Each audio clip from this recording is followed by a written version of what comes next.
Praise the lord and happy morning. అందరూ ఎలా ఉన్నారండి? బాగున్నారా?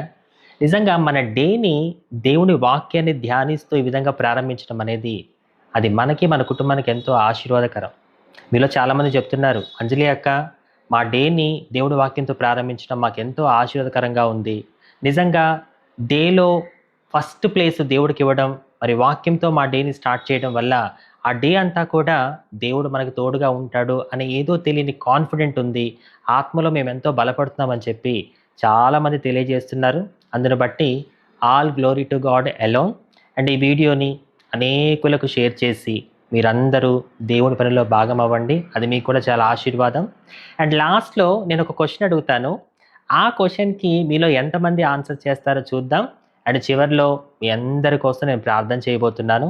ఆ ప్రార్థనలో మీరందరూ ఖచ్చితంగా ఏకీభవించండి. ఇక ఆలస్యం చేయకుండా సామెతలతో సమస్త జ్ఞానాన్ని సంపాదించుకుందాం, పదండి. ఈరోజు మనం ధ్యానించబోయే అధ్యాయం సామెతల గ్రంథం 17వ అధ్యాయం. రుచి అయిన భోజన పదార్థములున్నను కలహముతో కూడి ఉండిన ఇంట నుండుట కంటే నెమ్మది కలిగి ఉండి వట్టి రొట్టె ముక్క తినుట మేలు. బుద్ధిగల దాసుడు సిగ్గు తెచ్చు కుమారుని మీద ఏలుబడి చేయును. అన్నదమ్ములతో పాటు వాడు పిత్రాజితము పంచుకొనును. వెండికి మూస తగినది, బంగారునకు కొలిమి తగినది. హృదయ పరిశోధకుడు యెహోవాయే. చెడు నడవడి గలవాడు దోషపు మాటలు వినును. నాలుక హానికరమైన మాటలు పలుకుచుండగా అబద్ధికుడు చెవియొగ్గును. బీదలను వెక్కిరించువాడు వారి సృష్టికర్తను నిందించువాడు. ఆపదను చూచి సంతోషించువాడు నిర్దోషిగా ఎంచబడడు. కుమారుల కుమారులు వృద్ధులకు కిరీటము, తండ్రులే కుమారులకు అలంకారము. అహంకారముగా మాట్లాడుట బుద్ధి లేని వానికి తగదు. అబద్ధమాడుట అధిపతికి బొత్తిగా తగదు. లంచము దృష్టికి మాణిక్యము వలె నుండును.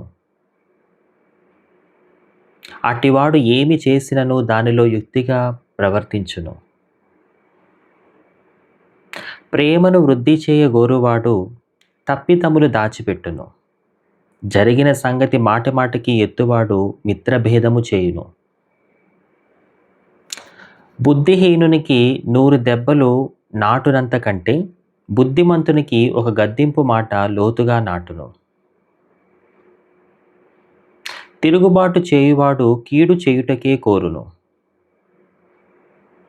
అట్టివాణి వెంట క్రూరదూత పంపబడును.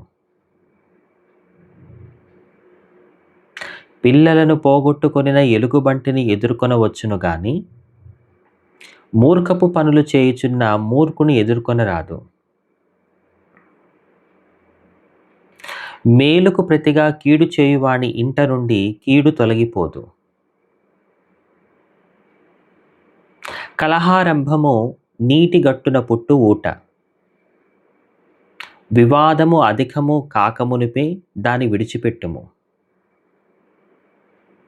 దుష్టులు నిర్దోషులని తీర్పు తీర్చువాడు, నీతిమంతులు దోషులని తీర్పు తీర్చువాడు. వీరిద్దరును యెహోవాకు హేయులు. బుద్ధిహీనుని చేతిలో జ్ఞానము సంపాదించుటకు సొమ్ముండనేలా? వానికి బుద్ధి లేదు కదా. నిజమైన స్నేహితుడు విడువక ప్రేమించును. దుర్దశలో అట్టివాడు సహోదరుడుగా నుండును. తన పొరుగువానికి జామీను ఉండి పూటపడువాడు తెలివి మాలినవాడు. కలహప్రియుడు దుర్మార్గప్రియుడు. తన వాకిండ్లు ఎత్తుచేయువాడు నాశనము వెదుకువాడు. కుటిల వర్తనుడు మేలు పొందడు. మూర్ఖముగా మాటలాడువాడు కీడులో పడును.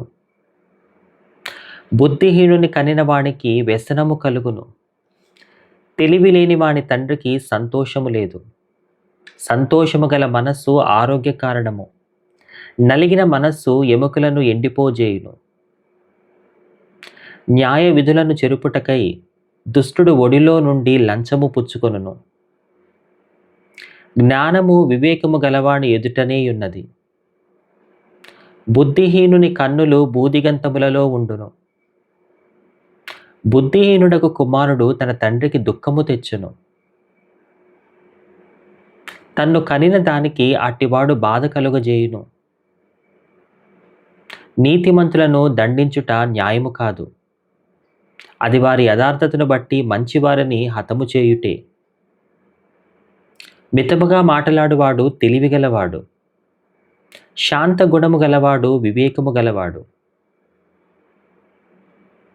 ఒకడు మూఢుడైనను మౌనముగా ఉండిన ఎడల జ్ఞాని అని ఎంచబడును.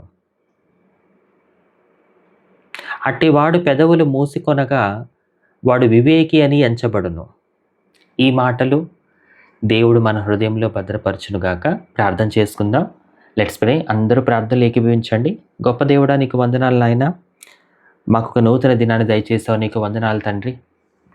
ఈ దినమంతా మాకు తోడుగా ఉంటారని మేము నమ్ముతున్నాం. ఎందుకంటే మా డేని నీ వాక్య ధ్యానంతో మేము స్టార్ట్ చేసాం కాబట్టి, మా డేలో ముందు నిన్నే ఉంచాం కాబట్టి అన్ని విషయాల్లో నువ్వు మాకు తోడుగా ఉంటావనేది మా నమ్మకం. కాబట్టి ఈరోజు మేము చేస్తున్న ప్రయాణాల్లో మాకు తోడుగా ఉండండి. ఎవరైతే ప్రయాణాలు చేస్తున్నారో వారికి క్షేమాన్ని దయచేయండి. ఏదైనా పనుల మీద బయటికి వెళ్తుంటే ఆ పనులన్నీ యేసు నామంలో సక్సెస్ అయ్యేలా సహాయం చేయండి. పరిచయం చేస్తున్న వారు ఎవరైనా ఉంటే వారి పరిచయాన్ని ఫలింపచేయండి నాయన. ఇక ఏవైనా చేస్తూ ఉంటే ఆ పనులన్నీ కూడా మీరు సక్సెస్ చేయమని ప్రార్థన చేస్తూ ఉన్నాము. అయ్యా, మేమందరము నీ వాక్యానుసారంగానే జీవించాలి. ఏదైతే మమ్మల్ని నీ నుంచి దూరం చేస్తుందో యేసు నామంలో అది మా నుంచి దూరం అయిపోవాలి. యేసయ్య, నీకు దూరం చేసేది ఏది కూడా మా దగ్గర ఉండడానికి వీల్లేదు. మాకు నమ్మకం ఉందయ్యా. మా దినాన్ని నీ వాక్య ధ్యానంతో ప్రారంభిస్తే ఈరోజంతా మాకు తోడుగా ఉంటామని మేము నమ్ముతున్నాం. నమ్ముట నీ వలనైతే నమ్మువానికి సమస్తము సాధ్యమే అన్నావు. కాబట్టి ఈ పాపిష్టి లోకంలో మేము ఎలా ఉండాలో నీ వాక్యం ద్వారా మాకు ప్రతిరోజు నేర్పిస్తున్నావు. అందును బట్టి నీకు వందనాలు తండ్రి. ఈరోజు ఎవరైతే పుట్టినరోజులు పెళ్లి రోజులు చేసుకుంటున్నారో వారిని బట్టి పేరు పేరున వారిని బట్టి మీకు వందనాలు తెలియజేస్తున్నాం. వారికి ఇచ్చిన ఒక నూతన సంవత్సర దయాకిరీటానికే మీకు వందనాలు తండ్రి. ఈ సంవత్సరం అంతా ఆరోగ్యము, ఆయుష్, శక్తి, బలము దయచేసి మీ కృపాకాబ్దుల వారికి తోడుగా ఉంచమని ప్రార్థిస్తున్నాము. అయ్యా, మా జీవితాన్ని, మా కుటుంబాన్ని నీ వాక్యం మీద కట్టునాయన. నీ వాక్యానికి మేము దగ్గరయ్యే కొద్దీ ఆత్మీయంగా బలపడతాం. ఆత్మీయంగా మేము బలపడినప్పుడు అపవాది మమ్మల్ని ఎన్ని రకాలుగా దాడి చేసినా నీ వాక్యం అనే రెండంచులు కలిగిన ఖడ్గంతో మేము వాడిని జయించగలం తండ్రి. అట్టి శక్తిని మా అందరికీ దయచేయమని నీ బిడ్డలందరినీ నీ చేతులకు అప్పగిస్తూ యేసయ్య నామములో వేడుకొంచున్నాము తండ్రి. ఆమేన్. రైట్, చాలా హ్యాపీ. ఇప్పుడు ప్రశ్న, నేను ఒక వచనం చదువుతాను. ఆ వచనం మనం ధ్యానించిన 17వ అధ్యాయంలో ఎన్నో వచనమో మీరు కామెంట్ బాక్స్లో టైప్ చేసి తెలియచేయండి. మరి ఈరోజు ప్రశ్నకి మీలో ఎంతమంది జవాబు చెప్తారో చూద్దాం. నేను ఖచ్చితంగా ఎవరెవరైతే జవాబు చెప్తున్నారో వాళ్ళందరికీ హార్ట్ సింబల్ నేను ప్రెస్ చేస్తున్నాను, ఖచ్చితంగా క్లిక్ చేస్తున్నాను అక్కడ. సో మీరు పడుతున్న ప్రయాస గొప్పది. దేవుని వాక్యం విషయంలో మీరు చూపిస్తున్న శ్రద్ధ చాలా గొప్పది. నేను మిమ్మల్ని అభినందిస్తున్నాను. ఇలాగే ప్రతిరోజు అడిగిన ప్రశ్నకి జవాబు ఇవ్వండి. దాని ద్వారా మీరే గొప్ప వాక్య జ్ఞానాన్ని సంపాదిస్తారు. ఓకేనా? వచనం చదువుతున్నాను. ప్రేమను వృద్ధి చేయగోరువాడు తప్పిదములు దాచిపెట్టును, జరిగిన సంగతి మాటి మాటికి ఎత్తువాడు మిత్రభేదము చేయును. ఈ వచనం సామెతల గ్రంథం 17వ అధ్యాయంలో ఎన్నో వచనమో మీరు కామెంట్ బాక్స్లో టైప్ చేయండి. ఇలాగే ప్రతిరోజు మనమందరం దేవుని వాక్యాన్ని ధ్యానిస్తూ మన దినాన్ని ప్రారంభిద్దాం. మరి ఆల్మోస్ట్ 17 డేస్ అయిపోయింది. మరి ప్రతిరోజు మిస్ అవ్వకుండా మీలో చాలామంది మరి దీన్ని ఫాలో అవుతున్నారని చెప్పి నేను నమ్ముతూ ఉన్నాను. మరి మీకు ఎలా అనిపిస్తుంది ఏంటనేది కూడా మీ అభిప్రాయాన్ని కామెంట్ రూపంలో నాకు తెలియచేయండి. అది నేను చదివి దేవుని ఘనపరుస్తాను. ఈరోజంతా దేవుని కృపా కాపుదల మీ అందరికీ తోడుగా ఉండును గాక. ఆమేన్. Praise the lord.